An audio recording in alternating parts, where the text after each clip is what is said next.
वबरकातुहु। अल्हम्दुलिल्लाहि रब्बिल आलमीन वस्सलातु वस्सलामु अला रसूलिहिल अमीन व अला आलिहि व अस्हाबिहि अजमाइन। अम्मा बाद, கண்ணியத்திற்குரிய சகோதரர்களே, பெரியோர்களே, எல்லாம் வல்ல அல்லாஹுவின் மகத்தான கருணையினால் இன்றைய தினம் நாம் தராவீஹ் தொழுகையிலே செவியுற்ற அந்த திருக்குர்ஆன் பகுதியிலிருந்து சில வசனங்களை ஒட்டிய சில கருத்துக்களை உங்களுக்கு நான் எடுத்துரைக்க ஆசைப்படுகிறேன். இன்றைக்கு 4 சூறாக்களை கடந்து வந்தோம். அதில் இறுதியாக அந்நூர் என்று சொல்லக்கூடிய ஒரு அத்தியாயம் 24வது சூறா, அந்த சூறாவினுடைய ஆரம்ப பகுதிகளை நாம் படித்தோம். அல்லாஹு தஆலா இந்த அத்தியாயத்தில் குடும்ப வாழ்க்கைக்கு தேவையான இல்லம் சார்ந்த பல்வேறு சட்டதிட்டங்களை இந்த சூறாவிலே அல்லாஹ் வரிசைப்படுத்தி சொல்கிறார். இதில் நாம் இன்றைக்கு பார்க்கக்கூடிய முக்கியமான செய்தி,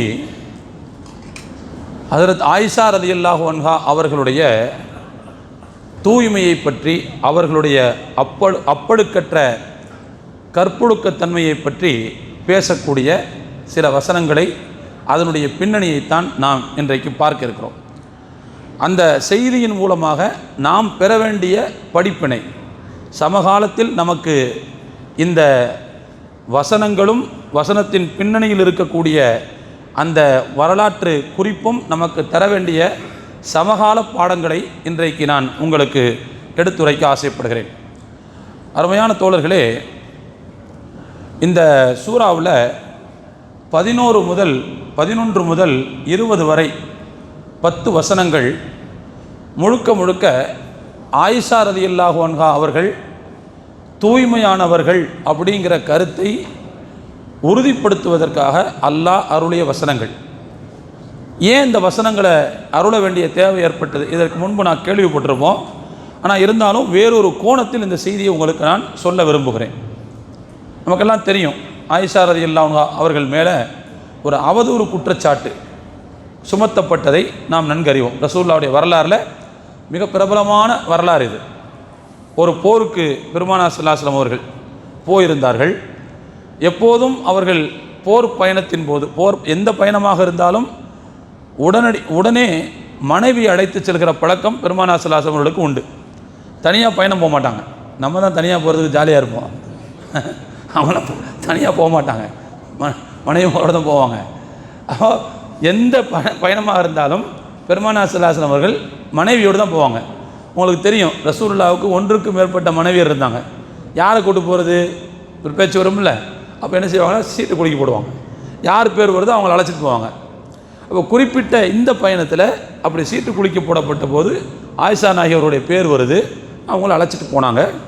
போய் அந்த போர் முடிஞ்சு திரும்பி வர்ற வழியில் மதீனாவுக்கு சமீபமாக வந்து விட்டார்கள். வந்த இடத்துல இரவில் ஒரு இடத்துல தங்க வேண்டிய நிலைமை வருகிறது. அங்கே தங்கியிருக்கிறார்கள். ஆயிஷா நாயகி அவங்களுக்கு ஒரு இயற்கை தேவை, ரெஸ்ட் ரூமுக்கு போக வேண்டிய ஒரு தேவை வருகிறது. அவங்க வெளியில் போயிருக்கிறாங்க. போன இடத்துல ஆயிஷா நாயகி அவர்களுடைய ஒரு கழுத்து மாலை தவறி போய் விடுகிறது. அதை தேடி எடுக்கிறதுல சற்று காலதாமதமாகி விடுகிறது. முடிச்சுட்டு வந்து பார்க்குறாங்க, அங்கே முகாமிட்டிருந்த படையெல்லாம் போயிருச்சு. ஆயிஷா நாயகி அமர்ந்திருந்த அந்த ஒட்டக சிவிகை இருக்குது பாருங்கள், அந்த ஒட்டகத்தில் தூக்கி மாட்டி அதை தூக்கி வச்சுருவாங்க. அது ஒரு கூடை மாதிரி வச்சுக்கோங்க, அது உள்ளே தான் அவங்க இருப்பாங்க. அதெல்லாம் ஹிஜாபு, முழுக்க ஹிஜாபு பேண வேண்டும் என்ற சட்டம் வந்ததற்கு பிறகு நடந்த விஷயம் இது. அவங்க மற்றவர்களுடைய பார்வைக்கு தெரிய மாட்டாங்க. அவங்க அந்த சிவிகையில் தான் உட்காந்துருப்பாங்க. சிவிகையை தூக்கி என்ன செய்வாங்க, ஒட்டகத்து மேலே வச்சுருவாங்க, போயிடுவாங்க. ஆயிஷா நாயகி மிகவும் மெல்லிய உடல்வாக உள்ளவர்கள், பெரிய சதையெல்லாம் அவங்களுக்கு கிடையாது. அப்போது வெறும் சிவிகை அல்லது உள்ள ஆள் இருக்கிற சிவிகை ரெண்டுக்கு மத்தியில் வித்தியாசம் தெரியல. அதை இறக்கி வச்சவர் உள்ள ஆயிஷா நாயகி இருக்காங்க போல அப்படின்னு நினச்சி என்ன செஞ்சாங்க, தூக்கி வச்சுட்டு போயிட்டாங்க. ஆனால் அவங்க இல்லை. உள்ள வந்து பார்க்குறாங்க, முகாமிட்டிருந்த படையினர் ஃபுல்லாக காலியாக போயிடுச்சு. அந்த இடமே அப்படி வெறிச்சோடி கிடக்கு. இது என்ன வந்த சோதனை அப்படின்னு சொல்லிட்டு உடனே ஆயிஷா நாயகி அந்த இடத்துல முழுக்க தங்களுடைய பர்தாவை எடுத்து மூடிட்டு ஒரு இடத்துல உட்காந்துட்டாங்க. எப்போதுமே அந்த முகாம் மக்கள் போனதற்கு பிறகு கடைசியாக ஒருவர் வருவார். அவருக்கு என்ன வேலைன்னு சொன்னால், மக்கள் யாராவது எதையாவது விட்டுட்டு போயிருந்தாங்கன்னா அதை எடுத்து சேகரிச்சுட்டு வர்ற வேலை அவருடைய வேலை. இப்படி கடைசியில் சஃப்வான் பின் முஅத்தல் அப்படின்னு சொல்லக்கூடிய ஒருவர் வருகிறார். வந்து பார்த்தா தூரத்தில் ஒரு உருவம் உட்கார்ந்துருக்குது. யாரோ உட்காந்துருக்குறாங்க அப்படின்னு வர்றாரு. கிட்ட வந்து பார்த்தா ஏற்கனவே ஆயிஷா நாயகியினுடைய தோற்றத்தை பர்தாவுடைய சட்டம் வருவதற்கு முன்பு அவர் பார்த்துருக்கிறார். இப்போ பர்தாவோட பார்த்தாலும் உள்ளே இருக்கிறது ஆயிஷா நாயகின்னு தெரிஞ்சு போச்சு. உடனே இன்னா லில்லாஹி வ இன்னா இலைஹி ராஜிஊன் சொன்னாங்க. ஒரு அதிர்ச்சிகரமான சம்பவம். இன்னா லில்லாஹி வ இன்னா இலைஹி ராஜிஊன் அப்படிங்கிறாங்க. இந்த சத்தத்தை கேட்டு ஆயிஷா நாயகி விழிச்சிடுறாங்க. தூங்கிட்டு இருந்தாங்க, அவங்க விழிச்சிட்டாங்க. அவங்க சொல்கிறாங்க, அல்லாஹ்வின் மீது ஆணையாக நான் அவரிடத்தில் எந்த வார்த்தையும் பேசவில்லை, அவரிடத்தில் எந்த வார்த்தையும் பேசவில்லை. அவருடைய இன்னால் இல்லாங்கிறத தவிர வேறு எந்த சத்தமும் என் காதலை விழலை. ஆனால் வேறு வழி இல்லை, எல்லாரும் போயாச்சு. எனக்காக அவர் தன்னுடைய ஒட்டகத்தின் முன்னங்காலை மிதித்து ஒட்டகத்தை கீழே அமர வைத்தார். நான் அதில் ஏறிக்கொண்டேன். எனக்கு முன்னால் அவர் ஒட்டகத்தை இழுத்து கொண்டு போகிறார். நான் மட்டும்தான் மேலே உட்கார்ந்துருந்தேன். படையினர்களுக்குள்ள முன்னாடியே போயிட்டாங்க. போனால் சரியாக ஒரு பகல் நேரத்தில் தான் அந்த படையினரை எங்களால் பார்க்க முடிந்தது. அவங்க போய் சேரும்போது நல்ல பகல் நேரம். அப்படி போகும்போது அப்போ இரவுலேருந்து இப்போ வரைக்கும், அந்த இரவுனா பின்னிரவு நேரம், அதில் இருந்து இப்போ வரைக்கும் ஆயிஷா நாயகி தொலைஞ்சு போயிட்டாங்க. வேற ஒரு ஆணோட வர்றாங்க. எனவே நாக்கில் நரம்பு இல்லாமல் சில முனாஃபிக்குகள் பேச ஆரம்பிச்சிட்டாங்க. பேச ஆரம்பித்தாங்கிறது மட்டும் இல்லாமல் இந்த செய்தியில், இந்த அவதூறில் சில முஸ்லீம்களும் பலியாகிவிட்டார். சில முஸ்லீம் அவங்களும் பலியாகிட்டாங்க. ஹஸ்ஸான் பின் சாபித் ரலியல்லாஹு அன்ஹு அவர், மிஸ்தஹ் பின் உசாசா அவர், அதே மாதிரி நபி ஸல்லல்லாஹு அலைஹி வஸல்லம் அவருடைய மனைவி ஸைனப் பின்த் ஜஹஷ் அவர்களுடைய சகோதரி ஒரு பெண்ணு, இந்த மாதிரி அவங்களும் சேர்ந்து என்ன செஞ்சிட்டாங்க, ஆயிஷா நாயகி மேலே களங்கம் சுமத்திட்டாங்க. கடைசியில் போய் வீடுக்கு போய் சேர்ந்துட்டாங்க. சேர்ந்தால் ஆயிஷா நாயகிக்கு எதுவுமே தெரியலை. ஒரு பெரிய பயணத்தை முடித்து விட்டு வந்தபோது ஆயிஷா நாயகியினுடைய உடம்பு கொஞ்சம் பருவநிலை மாறுகிறது. உடம்பு முடியாமல் போயிடுறாங்க, படுத்து கிடக்கிறாங்க. வெளியில் என்ன நடக்குது அப்படிங்கிறது ஆயிஷா நாயகி தெரியலை. ஆனால் வெளியில் எல்லாம் கண்ணு காது மூக்கெல்லாம் வச்சு பேசிக்கிட்டு இருக்காங்க. இந்த மாதிரி ஆயிஷா நாயகி தப்பான வேலை செஞ்சுட்டாங்க அப்படிங்கிற மாதிரி வெளியில் அசிங்கமாக பேசிக்கிட்டு இருக்கிறாங்க. ரசூலுல்லாஹ் காது வரைக்கும் இந்த செய்தி வந்தாச்சு. ஆனால் இவங்க படுத்த படுக்கையில் இருக்கிறாங்க, உடம்பு முடியாமல் இருக்கிறாங்க. இப்படி இருந்து கொண்டிருக்கும் போது வெளியில் என்ன நடக்குதுங்கிறதான் தெரியல. ஆனால் ஆயிஷா நாயகி அறிவிக்கிறாங்க, மற்றவங்க சொல்லி எனக்கு தெரியும், பின்னால் தான் தெரியுது அவங்களுக்கு இதெல்லாம். இப்படி இருக்கிற ஒரு நேரத்தில் தான் திடீர்னு இந்த உடல் நிலை சரியில்லாத அந்த சூழலிருந்து மீளுகிறார்கள். மீண்டதற்கு பிறகு ஒரு நாள் ஆயிஷா நாயகியை பார்க்குறதுக்கு மிஸ்தஹ் அப்படின்னு சொன்னே ஒருத்தர், அவங்களுடைய உம்மா வர்றாங்க. அவரும் ஆயிஷா நாயகியினுடைய அவதூறு சம்பவத்தில் நல்ல முஸ்லீம். அவரும் என்ன செஞ்சிட்டார், சம்மந்தப்பட்டார். ஏதோ அந்த சஹாபியினுடைய தாயார் ஆயிஷா நாயகியை பார்க்க வந்தாங்க. வந்து ரெண்டு பேருமா என்ன செய்கிறாங்கன்னு சொன்னால் பேசிக்கிட்டே, எப்போதும் இரவு நேரங்களில் அவங்க வந்து ரெஸ்ட் ரூமுக்கு போகிற பழக்கம், அங்கே எல்லாம் திறந்த வழி தானே, இந்த இருள் நேரத்தில் தான் அவங்க என்ன செய்வாங்கன்னா அந்த மாதிரி திறந்த வழிக்கு போவாங்க. அப்படி போகிற நேரத்தில் ரெண்டு பேரும் பேசிக்கிட்டே போகிறாங்க. என்ன பேசிக்கிட்டு போகிறாங்க அப்படின்னு சொல்லி சொன்னால், போய்கிட்டே இருக்கும்போது திடீர்னு இந்த மிஸ்தக் அவங்களுடைய அம்மா, அவங்க ட்ரெஸ்ஸு வந்து காலில் பட்டு அப்படி லேசாக கால் இடருது அவங்களுக்கு. அப்படி தடுக்கி விழ போகிறாங்க. தடுக்கி விழ போகும்போது என்ன செய்கிறாங்கன்னு உடனே சொல்கிறாங்க, தைச மிஸ்தக் நாசமாக போட்டோம் அப்படிங்கிறாங்க. பொதுவாக இந்த மாதிரி பெண்கள்கிட்ட சொல்கிற பழக்கம் இருக்குது. ஆயிஷா நாயகி உடனே சொன்னாங்க, ஏன் இப்படி பிள்ளையை போட்டு திட்டுறீங்க, ஏன் இப்படி பிள்ளையை போட்டு திட்டுறீங்க? அது மட்டும் இல்லை, மிஸ்தகு பத்ரு போரில் கலந்துக்கிட்டவர் வேற, அப்படி ஒரு சிறந்த ஒரு ஆளை போய் நீங்கள் ஏன் இப்படி திட்டுறீங்க, அப்படிலாம் திட்டக்கூடாது அப்படின்னு ஆயிஷா நாயகி எடுத்து சொல்கிறாங்க. இப்போ உடனே அந்த அம்மா மகன் அப்படின்னு கூட பார்க்காம ஆயிஷா நாயகிட்ட கேட்குறாங்க, இவ்வளவு சப்போர்ட் பண்ணுறீங்களே, அவலம் தஸ்மஇ மாக்கால, மிஸ்தகு என்ன சொன்னாருன்னு உங்கள் காதுக்கு இன்னும் வரலையா அப்படின்னு கேட்டாங்க. உடனே ஆயிஷா நாயகி கேட்குறாங்க, மாதா கால அவர் என்ன சொன்னார் அப்படின்னு கேட்டாங்க. உடனே என்ன சொன்னாருங்கிற செய்தி அப்போ தான் சொல்கிறாங்க. அதாவது உங்கள் மேலே இப்படி ஒரு தீயா செய்தி பரவிக்கிட்டு இருக்குது, அந்த பரவுன செய்தியில் இவருக்கும் என்ன இருக்குது, தொடர்பு இருக்குது அப்படிங்கிறதெல்லாம் என்ன செய்கிறாங்க சொல்கிறாங்க. போயிட்டு வந்து மறுபடியும் ஆயிஷா நாயகி உட முடியாமல் போச்சு. இப்போ தான் படுக்கையிலேருந்து எழுந்தாங்க. இந்த செய்தியை கேள்விப்பட்ட உடனே மறுபடியும் அவர்களுக்கு உடல்நிலை முடியாமல் போய்விடுகிறது. வீட்டில் வந்து படுத்துறாங்க. ஆயிஷா நாயகி ரசூலுல்லாஹ்வுடைய வீட்டுக்கு வந்து படுத்துறாங்க. வீட்டுக்கு வந்ததுக்கு பிறகு ரசூலுல்லாஹ் வர்றாங்க. இப்போ தான் ரசூலுல்லாஹ்வுடைய அந்த செயலை, அவர்களுடைய நடவடிக்கையை கொஞ்சம் கூர்ந்து பார்க்குறாங்க ஆயிஷா நாயகி. சமீப காலமாக ரசூலுல்லாஹ்வுடைய நடவடிக்கையில் ஒரு மென்மை தெரியலை. எப்போதும் அவர்களுடைய நடவடிக்கையில் ஒரு மென்மை தெரியும், ஆனால் இப்போ அது தெரியலை. என்ன செய்கிறாங்கன்னா, ரசூலுல்லாஹ் வர்றாங்க, அஸ்ஸலாமு அலைக்கும் அப்படின்னு சொல்கிறாங்க, எப்படி இருக்கீங்க அப்படின்னு கேட்டு போயிடுறாங்க. சாதாரணமாக வந்தால் பக்கத்தில் உட்காருவாங்க, பேசுவாங்க, நகைச்சுவை சொல்லுவாங்க, வேலை செய்வாங்க, இந்த மாதிரிலாம் நடக்கும். ஆனால் இப்போது இந்த பயணம் போயிட்டு வந்ததுக்கு பிறகு ரசூலுல்லாஹ்வுடைய நடவடிக்கையில் அவ்வளவு நளினம் தெரியவில்லை, மென்மை தெரியவில்லை. வர்றாங்க, சலாம் சொல்கிறாங்க, எப்படி இருக்கீங்கிறாங்க, போயிடுறாங்க. வர்றாங்க, சலாம் சொல்கிறாங்க, எப்படி போயிடுறாங்க. இப்படி தான் இருக்குதே தவிர எப்போதும் உள்ள அந்த ஒரு நளினம் அவர்களுடைய நடவடிக்கையில் தெரியலை. அப்போது இங்கேயும் ஏதோ நமக்கு பிரச்சனை இருக்குது போல், ரசூலுல்லாஹ்வுடைய மனசுலையும் ஏதோ நம்மளை பற்றி இருக்குது போல் அப்படின்னு புரிஞ்சுக்கிட்டு ரசூலுல்லாஹ்ட்ட ஆயிஷா நாயகி கேட்குறாங்க, நான் வேணா எங்கள் வாப்பா வீட்டுக்கு போயிட்டுமா, எங்கள் உம்மா வீட்டுக்கு போயிட்டுமான்னு கேட்குறாங்க. அங்கே போயிட்டு வரட்டுமா அப்படின்னு கேட்குறாங்க. உடனே அதாவது என்னென்னா, உம்மா வீட்டுக்கு போகிறதுக்கு வந்து உம்மா வீட்டுக்கு எப்போதும் இப்போ பிள்ளைங்க நான் எங்கள் உம்மா வீட்டுக்கு போயிட்டு வரேன்னு சொல்கிறாங்கல்ல, அந்த கோணத்தில் இல்லை, கிடையாது. இன்றைக்கெலாம் வந்து உம்மா வீட்டுக்கு போகிறதுங்கிறது அது ஒரு சாதாரண விஷயமாக போச்சு. அன்னைக்கு அவங்க சொன்னது வந்து அங்கே போய் இந்த விஷயத்தில் எங்கள் வீட்டில் என்ன பேசுகிறாங்கங்கிறது தெரிஞ்சுக்கிறதுக்காக அவங்க என்ன போயிட்டு வரட்டுமான்னு கேட்டாங்க. சரி ரசூலுல்லாஹ் அனுமதி கொடுத்து, சரி உங்கள் வீட்டுக்கு போயிருங்க அப்படின்னு சொன்னாங்க. நேராக தங்கள் வீட்டுக்கு வந்துட்டாங்க. வந்து உம்மாவை பார்த்து அவங்கள்ட்ட பேசுகிறாங்க.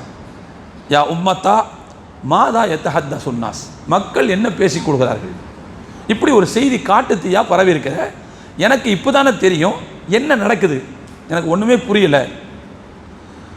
அப்போது நான் தாயார் சொல்கிறாங்க, பெருசாக போட்டு அலட்டிக்காத. அவங்க சொன்னாங்க, ஹவ்வினி அலைக்க, கொஞ்சம் ஆசுவாசப்படுங்க, பெருசாக அலட்டிக்கிறாதீங்க அப்படின்னு சொல்லிட்டு அவங்க சொல்கிறாங்க. ஒரு ஆணுக்கு ஒரு அழகான பெண் வாழ்க்கைப்பட்டிருக்கும் போது அந்த ஆண் அந்த அழகான பெண்ணை மனதார நேசிக்கும் போது அவருக்கு வேறு சில சக்களத்திகளும் இருந்தார்கள் என்றால் இது போன்ற குற்றச்சாட்டுகள் வருவது என்பது இயல்பானது தான். இதெல்லாம் போட்டி பொறாமையில் வந்தது தான். நீ ஒன்றும் தப்பாக எடுத்துக்கிறாத, நீ உன் மனசை கொஞ்சம் சாந்தப்படுத்திக்க, ரொம்ப பதற வேண்டாம், புரிஞ்சா? சாதாரணமாக இது நடக்க தான் செய்யும். உன்னுடைய கணவர் ரசூலுல்லாஹ்விடத்தில் உனக்கு அதிகமான நெருக்கமும் நேசமும் இருக்கிறது, உங்களுக்கு சக்களத்தி வேற இருக்கிறாங்க நிறைய. அப்போ இந்த மாதிரி இருக்கிற நேரத்தில் இந்த மாதிரியான குற்றச்சாட்டுகள்ங்கிறதெல்லாம் இயல்பானது தான், நீ இதை விட்டு பெருசாக எடுத்துக்கிறாத அப்படின்னு சொல்கிறேன். ஆயிஷா நாயகி சுப்ஹானல்லாஹ், இப்படியா மக்கள் இப்படியா பேசிக்கொள்கிறார்கள் அப்படிங்கிறாங்க. அப்படி தொடர்ந்து அடுத்து கேட்குறாங்க, தந்தைக்கு இது தெரியுமா அப்படின்னு கேட்டேன். என் பாப்பாவுக்கு அபூபக்கருக்கு தெரியுமா? அம்மா சொல்கிறாங்க, நல்லா தெரியுமே, அவருக்கும் தெரியும். ரசூலுல்லாஹ்வுக்கு இது தெரியுமான்னு கேட்குறாங்க. ரசூலுல்லாஹ்வுக்கு ரொம்ப நல்லா தெரியுமே, ரசூலுல்லாஹ்வுக்கு நல்லா தெரியுமே. அப்போ எல்லாரும் தெரிஞ்சுக்கிட்டு தான் இப்படி என்ன ஒதுக்குறாங்களோ அப்படின்ட்டு என்ன செய்கிறாங்க, இப்போ தான் அவங்க முடிவுக்கு வர்றாங்க. அந்த நேரத்தில் தான் ஆயிஷா நாயகி அவங்களால அடக்க முடியாத கண்ணீர் அழுகிறாங்க. அவங்களால் அவங்களுடைய அழுகையை அடக்கி கொள்ள முடியவில்லை. மகளுடைய அழுகை சத்தத்தை அபூபக்கர் ரலியல்லாஹு அன்ஹு கேட்கிறார்கள். அவங்க வேற ஒரு இடத்துல இருந்து குரான் ஓதிக்கிட்டு இருந்தாங்க, வீட்டில் வேற ஒரு பகுதியில் இருந்து. காதில் விழுந்த உடனே எழுந்துச்சு பக்கத்தில் வந்து ஏன் அழுவுறேன்னு கேட்டாங்க. இந்த மாதிரியான விஷயங்கள் சொல்லப்பட்டுச்சு, அவங்கள்ட்ட நடந்த விஷயங்கள்லாம் சொல்லப்பட்டுச்சு. உடனே அபூபக்கர் அவங்களும் சேர்ந்து அழ ஆரம்பிச்சிட்டாங்க. மகளுடைய அந்த கண்ணீரை பார்த்தவரால் தாங்கிக் கொள்ள முடியவில்லை, அவங்களும் சேர்ந்து அழ ஆரம்பிச்சிட்டாங்க. அதுபோல் சொன்னாங்க, அக்ஸம்தி அலைக்கு ஐ புனையா, அன்பு மகளே நான் சத்தியம் விட்டு சொல்கிறேன், நீ வீட்டுக்கு வந்துரு, நீ உன்னுடைய வீட்டுக்கு திரும்பி போய்விடு, அங்கேயே போயிரு, நீ பிரச்சனை இல்லை, நீ அங்கேயே போயிரு அப்படின்னு சொன்னாங்க. இல்லை வீட்டுக்கு வந்துரு, இங்கே வந்துருன்னு சொன்னாங்க, இங்கேயே இருந்துரு நீ. கடைசியில் பார்த்தா அங்கேயே அவங்க இருந்துட்டாங்க. இருந்தாலும் தங்களை தேற்றிக்கொள்ள முடியாத அளவுக்கு தொடர்ச்சியாக அழுது கொண்டிருப்பதை பார்த்த அந்த தாயும் தந்தையும் மக பக்கத்திலே இருக்கிறதுன்னு முடிவெடுத்துட்டாங்க. ரெண்டு பேரும் பக்கத்திலே நம்ம இருந்து பார்த்துக்கறணும். ஏன்னா அவங்களால தாங்க முடியல, அழுகுறாங்க, ரொம்ப அதிகமாக அழுகுறாங்க, தூக்கமே வரமாட்டேங்குது அவங்களுக்கு. அழுது மகளுடைய இதயம் வெடிச்சு போயிருமோ அப்படிங்கிற பயப்படுற அளவுக்கு என்ன செஞ்சு அவங்களுடைய அழுகை தொடர்ந்து இருந்து கொண்டே இருந்தது. இப்படி இருக்கும்போது ஆயிஷா நாயகி சொல்கிறாங்க, இந்த மாதிரி எனக்கு காவலாக என்னுடைய தாயும் தந்தையும் இருக்க, நான் அழுது கொண்டு இருக்க, ஒரு நாள் பெருமானார் ஸல்லல்லாஹு அலைஹி வஸல்லம் அவர்கள் எங்கள்கிட்ட வர்றாங்க. வந்தவர்கள் என் பக்கத்தில் வந்து அமர்ந்தார்கள். நான் அந்த போர் பயணத்துக்கு போயிட்டு வந்ததுக்கு பிறகு ரசூலுல்லாஹ் என் பக்கத்தில் அமரவே இல்லை. அதுக்கு முன்னாடிலாம் அமருவாங்க, ஆனால் அந்த பயணத்துக்கு போயிட்டு வந்ததுலேருந்து என் பக்கத்தில் உட்கார்றதே இல்லை. வருவாங்க, சலாம் சொல்லுவாங்க, எப்படி இருக்கீங்க கேட்டு போயிடுவாங்க. அதுக்கு பிறகு இப்போ தான் ரொம்ப நாள் கழித்து என் பக்கத்தில் வந்து ரசூலுல்லாஹ் உட்கார்ந்தாங்க. உட்கார்ந்ததுக்கு பிறகு நபி ஸல்லல்லாஹு அலைஹி வஸல்லம் அவர்கள் அஷ்ஹது அல்லா இலாஹ இல்லல்லாஹ் வ அஷ்ஹது அன்ன முஹம்மதர் வ அஷ்ஹது அன்னி ரசூலுல்லாஹ் என்று சொல்லிவிட்டு என்னிடத்தில் ஒரு செய்தியை சொன்னாங்க. யா ஆயிஷா இன்னஹு கது பலகனி அன்கி கதா வ கதா. ஆயிஷா, உன்னை பற்றி இன்னென்ன தகவல்கள் எனக்கு வந்திருக்கிறது. ஃபைன் குந்தி பரீஅத்தன் ஃபஸயுபர்ரிஉக்கில்லாஹ். இந்த குற்றச்சாட்டில் உங்களுக்கு சம்பந்தம் இல்லை என்றால் அல்லாஹ் உங்களை கண்டிப்பாக பரிசுத்தமாக்கி விடுவான்.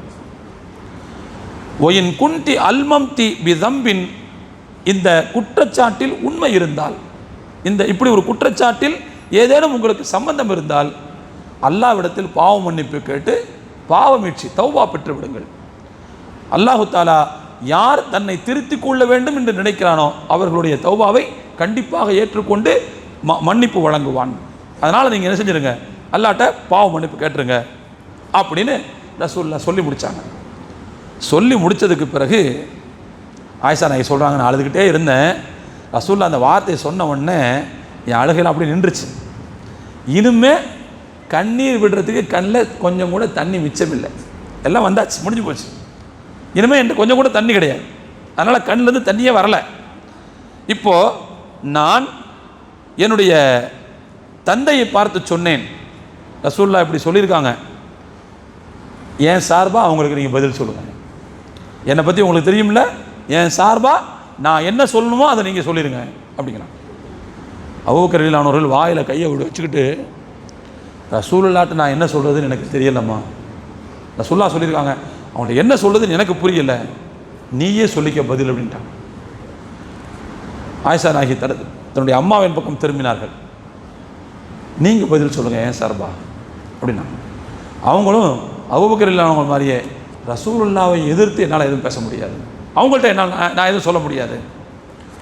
ஆயிஷா நாயகி சொல்கிறாங்க, ரெண்டு பேரும் பதில் சொல்ல முடியாதுன்னு சொன்னதுக்கு பிறகு என்னை நான் தேற்றிக்கொண்டு, நான் அன்றைக்கி சின்ன பிள்ளை தான், அவங்க சொல்கிறாங்க, ஜாரியத்துன் ஹதீசத்து சின், நான் அன்றைக்கு சின்ன பிள்ளை, நான் அதிகமாக குரான்லாம் ஓதுனது இல்லை, நிறைய விஷயம்லாம் எனக்கு தெரியாது, கொஞ்ச காலம் தான் ரசூலுல்லாஹோட வாழ்ந்துருக்கிறேன். அப்படி இருந்தால் கூட அன்றைக்கு நான் ரசூலுல்லாஹ்விடத்தில் சொன்னேன், இன்னி வல்லாஹி லக்கத் அலிம்து லக்கத் சமிஅத்தும் ஹாதல் ஹதீஸ ஹத்தா இஸ்தகர்ர ஃபி அன்ஃபுசிக்கும் வ சத்தக்தும் பி. ரசூலுல்லாஹ்ட்ட சொல்கிறாங்க, எனக்கு தெரியும் என்னை பற்றி இப்படி ஒரு தகவல் உங்களுக்கு வந்ததற்கு பிறகு உங்களுடைய உள்ளத்தில் அது பதிந்து விட்டது, அதை நீங்கள் ஏற்றுக்கொண்டும் விட்டீர்கள் என்று எனக்கு தெரியும். நீங்கள் இப்போது அந்த செய்தியை மனசுக்குள்ளே வச்சிருக்கிறீங்கிறது எனக்கு நல்லா தெரியும். இப்போது நான் அந்த மாதிரி தப்பு பண்ணலை அப்படின்னு சொன்னால் அல்லாஹ்வுக்கு தெரியும் நான் தப்பு பண்ணலைங்கிறது. ஆனால் நான் உங்கள்கிட்ட சொன்னால் உங்களுடைய மனசு அதை ஏற்றுக்கொள்ளாது, நீங்கள் ஏற்றுக்க மாட்டீங்க. ஏன்னா அல்லாஹ்விடத்தில் இந்த செய்தி வரல இன்னும். எனவே நான் சுத்தமானவள் என்று சொன்னால் நீங்கள் ஏற்றுக்கொள்ளக்கூடிய நிலையில் இன்றைக்கு இப்போது நீங்கள் இல்லை. அதே நேரத்தில் நான் செய்யாத தவறை செய்தேன் என்று ஏற்று ஒப்புதல் வாக்குமூலம் கொடுத்தா நான் செய்யலைங்கிறது அல்லாஹ்வுக்கு தெரியும்.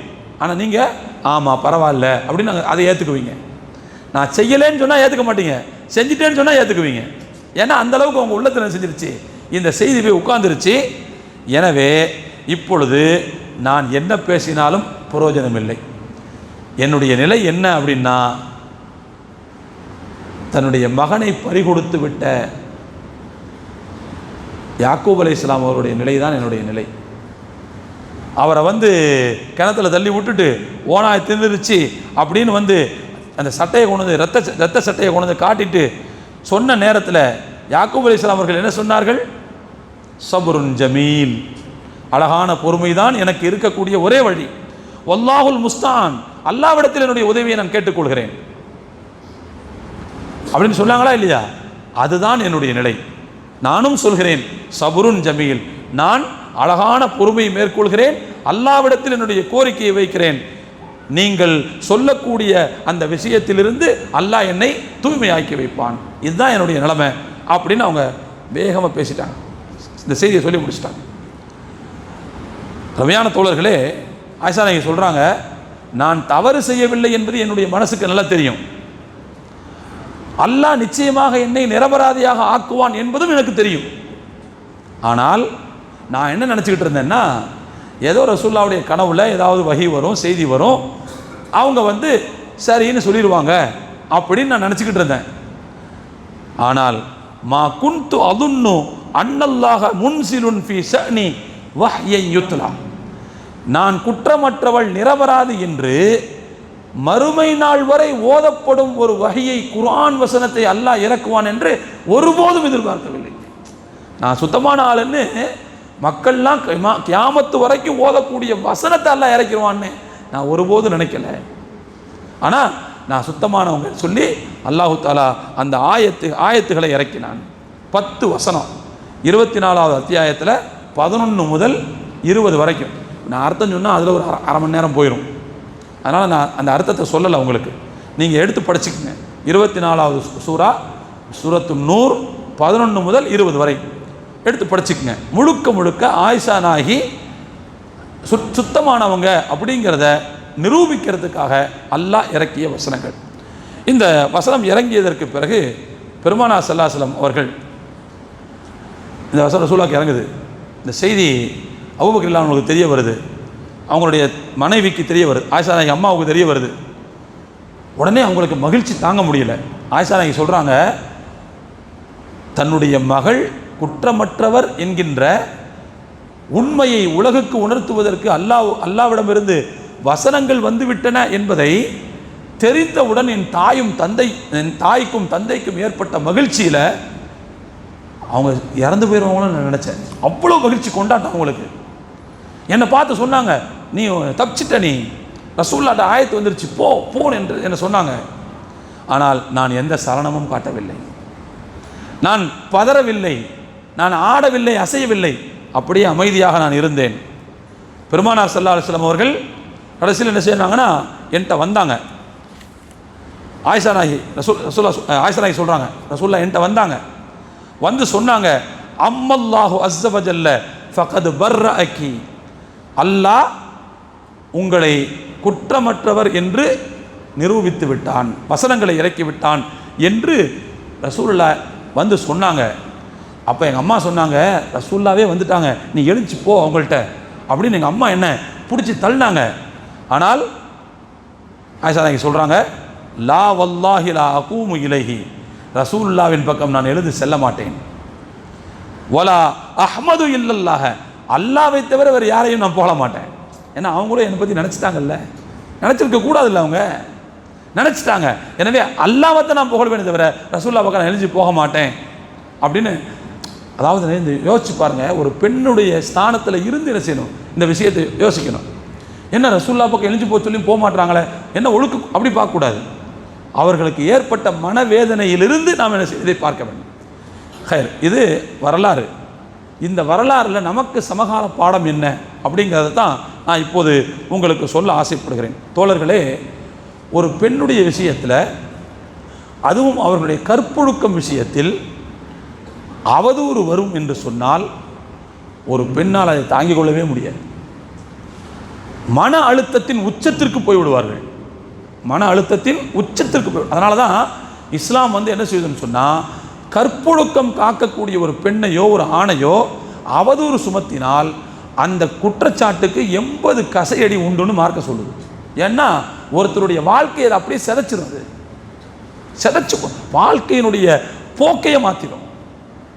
இப்படி எல்லாரும் சொல்ல முடியும்ன்றதுன்னு வச்சுக்கோங்க. ஒருத்தர் மேலே சொல்ல முடியும்னு வச்சுக்கோங்க. கடைசியில் இந்த வெளியில் செய்தி வருது பாருங்கள், அரசியல்வாதிகளுக்குள்ள நீ அப்படி நீ இப்படின்னு, அந்த மாதிரி அசிங்கமாக போயிடுது. அதனால தான் மார்க்க இந்த விஷயத்தை பொறுத்த வரைக்கும் ரொம்ப தெளிவாக என்ன செய்து சொல்லுது, நீ ஒருத்தர் மேலே கற்பொழுக்கம் குறித்து குற்றம் சாட்டுவதாக இருந்தால் மை கூட்டுக்குள்ளே, மை பாட்டலுக்குள்ளே எப்படி பேனா நுழையுதோ அந்த மாதிரி அந்த விஷயத்தை நீ பார்த்துருந்தா தான் சொல்லணும். அதுவும் நீ மட்டும் பார்க்கக்கூடாது, உன் கூட சேர்ந்து 4 பேர் பார்த்துடணும்.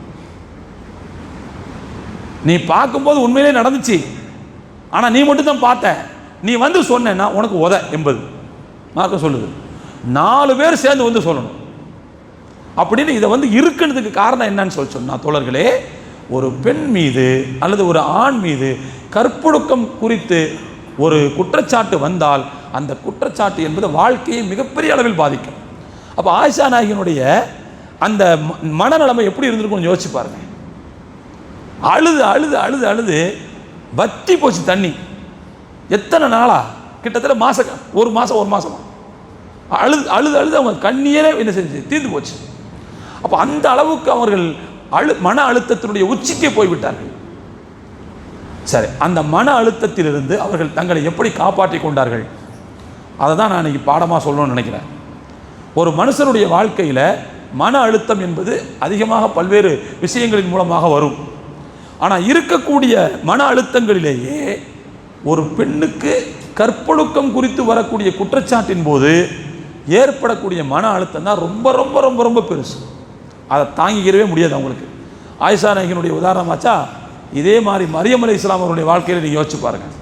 நேற்று நம்ம ஓதனம்ல அந்த பகுதியில் மரியம் அலைஹிஸ்ஸலாம் அவருடைய வரலாறை பற்றி அல்லாஹ் தஆலா சொல்கிறான்.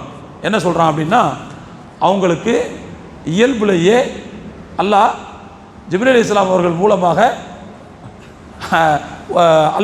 அல்லாஹ்வுடைய ரூஹை ஊதி குழந்தை அவங்களுக்கு ஜனிச்சிருது. கல்யாணமே நடக்கலை. ஒரு கன்னி பொண்ணுக்கு வயிற்றில் குழந்தை வந்தால் எப்படி இருக்கும், எவ்வளோ கஷ்டம். ஆனால் சிரமம் பாராமல் அவர்கள் அதை வளர்க்கிறார்கள். நாள் போக போக எல்லா உபாதைகளும் வருகிறது, தாங்கிக் கொண்டார்கள். அப்படியே போக போக என்ன செய்யுதுன்னு சொன்னால் வயிறு பெருசாகுது. ஒரு கட்டத்தில் அவங்களுக்கு நிறை மாதமாக ஆகின்ற நேரத்தில் இதை எப்படி எடுத்துகிட்டு என்னுடைய சமூகத்தில் போக முடியும் அப்படின்னு யோசித்தாங்க. அதனால் அது அவங்களால யோசித்து கூட பார்க்க முடியல. அந்த நேரத்தில் தான் அவங்க சொன்னாங்க, குந்து நஸ்யம் மன்சியா, நான் செத்து போயிருக்கக்கூடாதா கேட்டாங்க. அவங்க ஆயத்தில் அல்லாஹ் சொல்கிறான், நான் செத்து போயிருக்கக்கூடாதா, நான் அப்படியே மறக்கடிக்கப்பட்டவனாக ஆயிருப்பேனே. அந்த அழுத்தம் அவர்களை அப்படி பேச வைத்தது. ஆனாலும் கூட அல்லாஹு தஆலா அவர்களுக்கு வழிகாட்டி கொண்டே இருந்தார். அந்த டெலிவரி நேரத்தில் எப்படி நடந்துக்கிறணுங்கிறதெல்லாம் அல்லாஹ் சொன்னான். பேரிச்ச மரத்துக்கிட்ட போங்க, உலுக்கி அந்த சாப்பிடுங்க, தண்ணி குடிச்சுக்கன்னு எல்லாம் சொன்னான். கடைசியில் ஒரு வழியாக குழந்தை பிறந்துருச்சு. பிறந்த குழந்தை எடுத்துகிட்டு பேர் செய்கிறாங்க, சமூகத்தில் போகிறாங்க. எப்படி இருக்கும் கொஞ்சம் யோசிச்சு பாருங்கள். ஸ்ட்ரெஸ்ஸினுடைய உச்சகட்டம் அது. அந்த இன்னும் சொல்ல போனால் மரியம் அலைஹிஸ்ஸலாம் அவங்க அந்த சமூகத்தில் நல்ல பிள்ளைன்னு பேர் எடுத்தவங்க வேற. ஏன்னா பைத்துல் மக்திஸுக்கு அவங்க வாப்பா அம்மா என்ன செஞ்சிட்டாங்க, அர்ப்பணம் பண்ணிட்டாங்க அந்த அம்மாவை பைத்துல் மக்திஸுக்கு பணி செய்கிறதுக்கு. அப்போ அங்கேயே இருந்து அவங்க என்ன செய்வாங்கன்னா வழிபட்டுக்கிட்டே இருப்பாங்க. அப்படி நல்ல பிள்ளைன்னு பேர் எடுத்த ஒரு ஆள் இப்படி கல்யாணம் முடிக்காமல் ஒரு பிள்ளையை பெற்று அந்த சமூகத்துக்கு போனால் எப்படி இருக்கும்? அப்போ உடனே அந்த சமூகம் கேட்குது, யா உக்த ஹாரூன மாக்கான அபூ கிம்ரா அசௌயின் ஒமா கானத் உம்முக்கி பகியா. அந்த சமூகம் கேட்குது, ஹாரூனுடைய சகோதரியே, உன்னுடைய தந்தை இப்படி ஒரு தப்பான ஆள் கிடையாது, உன்னுடைய தாய் இப்படி ஒரு தப்பான ஆள் இல்லை, நீ ஏன் இப்படி ஒரு தப்பான வேலையை செஞ்சுட்டு வந்து நிற்கிற என்று கேட்டார்கள். இப்போ அந்த நேரத்தில் அந்த மரியம் அலைஹிஸ்ஸலாம் அவர்கள் அல்லாஹ் சொல்லி கொடுத்த விஷயத்தை மட்டும் தான் கடைபிடிச்சாங்க. நான் நோன்பு வச்சுருக்கேன் அப்படின்னு சொல்லிடுங்க. நோன்புங்கிறது சாப்பிடாமல் இருக்கிறது மட்டும் இல்லை, பேசாமல் இருக்கிறது நோன்பு தான். அந்த சமூகத்துக்கு நான் நோன்பு வச்சுருக்கேன் அப்படின்னு சொல்லிடுங்க. எதாக இருந்தாலும் தொட்டில் குழந்தையை கை காமிச்சிருங்க, அது பார்த்துக்கிறோன்னு நல்லா சொல்லியிருந்தான். அதே மாதிரி நான் நோன்பு வச்சிருக்கிறேன், இன்னி நதர்துல் ரஹ்மானி சௌமன், நான் அல்லாவுக்காக நோன்பு வைத்திருக்கிறேன், ஃபலன் உக்கல்லிமல் யௌம இன்சியா, எந்த மனுஷன்ட்டையும் பேச மாட்டேன் அப்படின்னு அவங்க சொல்லிட்டாங்க. அந்த குழந்தையை நோக்கி கையை காட்டினாங்க. அசாரத் இலை, அந்த குழந்தைகிட்ட கேட்டுக்குங்க அப்படின்னாங்க. அப்போ மக்கள்லாம் கேட்டாங்க, கைஃபன் உக்கல்லிமு மன்கான பில் மஹதி சபியா, தொட்டில் குழந்தைகிட்ட போய் எங்களை எப்படி பேச சொல்ற? உடனே தொட்டில் குழந்தை பேச ஆரம்பிச்சு, இன்னி அப்துல்லா, நான் அல்லாவின் அடிமை, ஆத்தானியல் கிதாப, எனக்கு அல்லாஹ் வேதத்தை கொடுத்தான், வஜாலனி நபியன், நபியாக ஆக்கினா, வஜாலனி முபாரக்கன் ஐனமா குன்து, எங்கே இருந்தாலும் அல்லாஹ் என்னை பரக்கத்துள்ள ஆளாக ஆக்கினா, வவுசானி பி சலாத்தி வ ஜக்காத்தி மதும் துஹையா, நான் உயிரோடு இருக்கும் வரை தொழ வேண்டும், ஜக்காத்து கொடுக்கணும்னு அல்லாஹ் எனக்கு உத்தரவு போட்டான். ஓ பர்ரம்பி வாலிதத்தி, என்னுடைய தாய்க்கு நன்மை செய்யணும்னு எனக்கு அல்லாஹ் உத்தரவு போட்டான். இப்படி இந்த குழந்தை பேச ஆரம்பிச்சு. தொட்டில் பிள்ளை சொல்லுது, எனக்கு அல்லாஹ் வேதத்தை கொடுத்தான்னு. இன்றைக்கி நம்ம பெரிய ஆளானதுக்கு பிறகு கூட குரானை ஓத தெரியாமல் உட்காந்துருக்கோம் பல பேருக்கு. தொட்டில் பிள்ளை சொல்லுது, எனக்கு எல்லாம் வேதத்தை கொடுத்தாங்குது. தோழர்களே, இங்கே நம்ம யோசிக்கணும், இந்த இடத்துல மரியம் அலைஹிஸ்ஸலாம் ஆயிஷா நாய்க்கு என்ன சிச்சுவேஷனோ அதே சிச்சுவேஷன் தான் மரியம் அலைஹிஸ்ஸலாம் அவங்களுக்கும். ரெண்டு பேருக்கும் உச்சம், அதாவது அந்த ஸ்ட்ரெஸ்ஸினுடைய உச்சம். கண்டிப்பாக அந்த விஷயத்தை அனுபவிச்சவங்களுக்கு தான் எவ்வளோ பெரிய மன அழுத்தம் இருக்குன்னு தெரியும். அந்த மன அழுத்தத்தை எப்படி அவர்கள் கடந்து வந்தார்கள் அப்படிங்கிறது தான் பாடம். எப்படி ரெண்டு வரலாறுலையுமே பார்த்தீங்கன்னா உண்மையிலேயே அல்லாஹ் சொன்ன அந்த வழிமுறையின்படி தான் அந்த மன அழுத்தத்திலிருந்து அவர்கள் தங்களை காத்து கொண்டார்கள். அல்லாஹ் சொன்னா நோன்பு வச்சிருங்க, நான் சொல்கிறபடி கேளுங்க, அதை அப்படியே ஃபாலோ பண்ணாங்க. யார்? மரியம் அலைஹிஸ்ஸலாம். அதே மாதிரி ஆயிஷா நாயகி எப்படி அந்த விஷயத்திலிருந்து கடந்து வந்தாங்க அப்படின்னா வேற ஒன்றுமே இல்லை. யாக்கூப் அலைஹிஸ்ஸலாம் அவர்களை போல் தான் நான் நடந்து கொள்ளப் போகிறேன். ஃபஸப்ருன் ஜமீல், அழகான பொறுமையும் அல்லாவிடம் பொறுப்பு சாட்டுவதும், அதை சாட்டிடுறேன். தோழர்களே, இன்னைக்கு வாழ்க்கையில் நமக்கு பல்வேறு அழுத்தங்கள் வரலாம். பொருளாதார ரீதியாக வரலாம், குடும்ப ரீதியாக வரலாம், வேறு நெருக்கடிகள் வரலாம், அரசாங்கத்திலிருந்து வரலாம், பல்வேறு நெருக்கடிகள் வரலாம். ஆனால் அழகான பொறுமையும் அதே போல அல்லாஹ்விடத்தில் உதவி தேடுவதும் இன்னும் பல்வேறு அம்சங்கள் இருக்கின்றன. சொல்றதுக்கு டைம் இல்லை, பல்வேறு அம்சங்கள் இருக்கின்றன. இந்த வழிமுறைகளையும் நாம் கடைபிடிக்கும் போது எவ்வளவு பெரிய மன அழுத்தமும் நம்மை ஒருபோதும் பாதிக்காது. நான் எதுக்கு இந்த செய்தியை சொல்றேன்னா, இன்றைக்கு சர்வதேச ஆய்வுகளில் சொல்லப்பட்டிருக்கிறது, இன்றைக்கு இந்திய இளைஞர்களில் 13லிருந்து 17 வரைக்கும் வயசில் உள்ள அந்த மாதிரி இளைஞர்களில் 7.3% பேர் மன அழுத்தத்தில் இருக்கிறார்கள். நான் எதுக்கு இந்த வயசை குறிப்பிடுறேன்னா, இந்த வயசு ஜாலியான பருவம். 13, 17 இதெல்லாம் மன அழுத்தத்துக்கான வயசே கிடையாது. சொல்லப்போனால் விளையாடுற பருவம், அது ஜாலியாக இருக்கிற பருவம். அந்த பருவத்து பிள்ளைகளில் 7.3% பேர் இன்னைக்கு மன அழுத்தத்தோடு இருக்கிறார்கள். அப்படின்னா இந்த வயசுக்கு மேலே உள்ளவங்க எவ்வளோ அழுத்தத்தில் இருப்பாங்க? அப்படியான ஒரு மன அழுத்த சமூகத்தில் நாம் இன்றைக்கு வாழ்ந்து கொண்டிருக்கிறோம். அந்த மாதிரியான நேரத்தில் அந்த மன அழுத்தம் என்கின்ற பிரச்சனையிலிருந்து நாம் காப்பாற்றப்பட வேண்டும் என்று சொன்னால், தோழர்களே, அல்லாவும் ரசூலும் காட்டி தந்த அந்த வழிமுறை தான் நம்மை அந்த மன அழுத்தத்திலிருந்து காப்பாற்றும். அதுவும் இன்றைக்கி கார்ப்பரேட் செக்டர் முளைச்சதுலேருந்து, ஐடி ஃபீல்டு வந்ததுலேருந்து நீங்கள் பார்த்தீங்கன்னா இல்லவோ தெரியல, 2 விஷயம் நிறைய வந்துருச்சு. நீங்கள் எல்லாம் அதை பாயிண்ட் அவுட் பண்ணுறீங்களா என்னன்னு எனக்கு தெரியல. 2 விஷயம் அதிகமாகிருச்சு. கருத்தரித்தல் மையம் நிறைய அதிகமாகிருச்சு. அதே மாதிரி கவுன்சிலிங் சென்டர் நிறைய அதிகமாகிருச்சு. அப்படின்னா என்ன அர்த்தம்னா, புள்ள பெற முடியாத ஆட்களாக நிறைய போய்கிட்டு இருக்காங்க இளைஞர்கள். இன்னொன்று, மன அழுத்த பிரச்சனையில் நிறைய இருக்கிறாங்கன்னு தெரிய வரும். தோழர்களே, இதிலிருந்து நாம் காப்பாற்றப்பட வேண்டும் என்று சொன்னால் இது போன்ற வரலாறுகள் நமக்கு அப்படிப்பட்ட பாடத்தை தருகின்றன. ஒரு பெண்ணுக்கு ஏற்படக்கூடிய ஆக உச்சபட்ச மன அழுத்தம், அந்த நேரத்தில் இந்த 2 பெண்மணிகளும் தங்களை எப்படி காப்பாற்றி கொண்டார்கள் அப்படிங்கிறது இந்த சமூகத்துக்கு மிகப்பெரிய பாடம். எல்லாம் வல்ல இறைவன் இப்படிப்பட்ட படிப்பினை கண்ணோட்டத்தோடு இந்த நிகழ்ச்சிகளை அணுகக்கூடிய நல்ல வாய்ப்பை தந்தருள் புரிவானாக. மன அழுத்த பிரச்சனைகளிலிருந்து அல்லாஹ் நம்மையும் நம்முடைய சமூகத்தையும் காப்பாற்றி அருள் புரிவானாக என்று துஆ செய்தவனாக என்னுடைய உரையை நிறைவு செய்கிறேன். வாஹிரு தஅவானா அனில் ஹம்துலில்லாஹி ரப்பில் ஆலமீன். அஸ்ஸலாமு அலைக்கும் வரஹ்மத்துல்லாஹி வபரகாத்துஹு.